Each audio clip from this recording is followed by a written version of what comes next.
వేదాలు పురాణాలలో పేర్కొన్న విధంగా సకల దేవత స్వరూపుడైన గోవులను రక్షించుకొని సనాతన హైందవ ధర్మాన్ని కాపాడుకోవాలని టీటీడీ ఈవో శ్యామలరావు పిలుపునిచ్చారు. తిరుపతిలోని శ్రీ వెంకటేశ్వర గో సంరక్షణశాలలో మంగళవారం గోకులాష్టమి గోపూజ మహోత్సవం ఘనంగా జరిగింది. ఈ సందర్భంగా టీటీడీ ఈవో మాట్లాడుతూ భారతీయ సంస్కృతిలో గోవుకు ప్రముఖ స్థానం ఉందని తెలిపారు. గోవును హిందువులు గోమాతగా పూజిస్తారని, తద్వారా పాడి పంటలు వృద్ధి చెందే అవకాశం దేశం సస్యశ్యామలం అవుతుందని అన్నారు. గోశాలలో పశువులు షెడ్ల వద్ద ఉంచిన బెల్లం, బియ్యం, పశుగ్రాసాన్ని భక్తులు స్వయంగా పశువులకు తినిపించే అవకాశాన్ని టీటీడీ కల్పించిందని వివరించారు.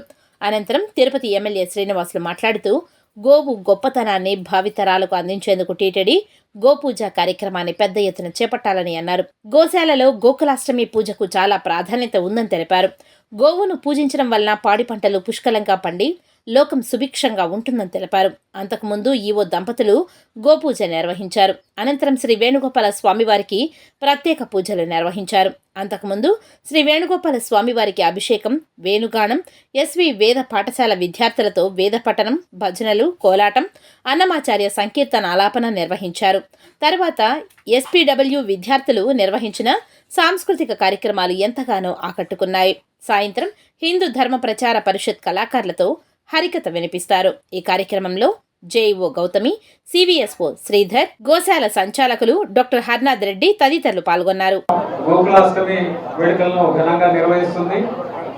ఈ సందర్భంగా గోపూజతో పాటు ఎన్నో సాంస్కృతిక కార్యక్రమాలు కూడా నిర్వహిస్తున్నాము. అలాగే ఈ రోజు కూడా ఈ కార్యక్రమాలు ఇక్కడ నిర్వహిస్తున్నాము. ద్వాపర యుగ పురుషుడైన శ్రీకృష్ణ భగవాన్ని జన్మదిన మహోత్సవం సందర్భంగా గోకులాష్టమి నిర్వహించటం మన సాంప్రదాయం. అలాగే సనాతన ధర్మ పరిరక్షణ కోసం హిందూ ధర్మ పరిరక్షణ కార్యక్రమాలని ఎన్నో టీటీడీ తరపు నుంచి చేయడం జరుగుతుంది. దీంట్లో ఒక ముఖ్యమైన కార్యక్రమంగా దీన్ని చెప్పవచ్చు. ప్రతి సంవత్సరం ఈ కార్యక్రమాన్ని హిందూ ధర్మ పరిరక్షణ కార్యక్రమం భాగంగా ఈ కార్యక్రమాన్ని నిర్వహిస్తున్నాము.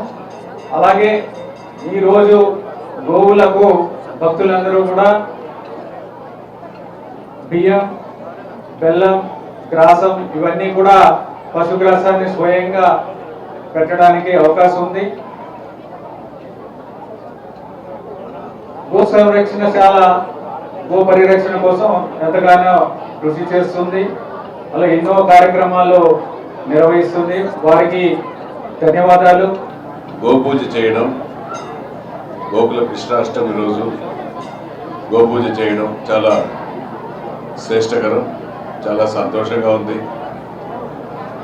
మొట్టమొదట భగవంతుడితో పాటు గోపూజను కూడా నిర్వహించడం సాంప్రదాయం. పురాతన కాలం నుంచి కూడా మనుషులతో పాటు గోవులు, ఆవులుతో కలిసిమెలిసి సహజీవనం చేసే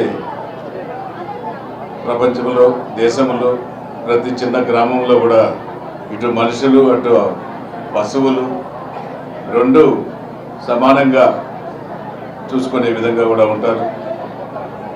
మనుషులకు ఎంత అవసరమో గోవులు మనుషులకు కూడా అంత అవసరం. పాలు, అమ్మ పాలు తగ్గితే గోపాలే ముఖ్యం. అమ్మ పాలు తర్వాత గోపాలు అతి ముఖ్యం. అది పిల్లల పెరుగుదలకు అందరికీ ఉపయోగపడే పాలిచ్చే ఆవులు, గోవులు చాలా శ్రేష్టకరమనేసి కూడా ఇటువంటి గోమాతలకు పూజ చేయడం పూర్వజన్మ సుకృతంగా భావించుకుంటూ ప్రతి ఒక్కరు కూడా గోవులను పెంచడం, వాటిని పోషించడం, భక్తి శ్రద్ధలతో పూజలు చేయడం చాలా శ్రేష్టకరం అనేసి కూడా పెద్దలు చెప్తున్నారు. కాబట్టి ప్రతి ఒక్కరు కూడా చేస్తే చాలా మంచిదనేసి కూడా ఈ సందర్భంగా తెలియజేసుకుంటూ ఇటువంటి మంచి గోకులాష్టమి రోజు గోపూజ చేయడం, ఇక్కడ గోవులను అన్నింటినీ కూడా దర్శించడం, వాటికి మేత కూడా కావాల్సిన కసువు, పండ్లు, బెల్లం, ఇవన్నిటిని కూడా తినిపించడం చాలా మంచిది.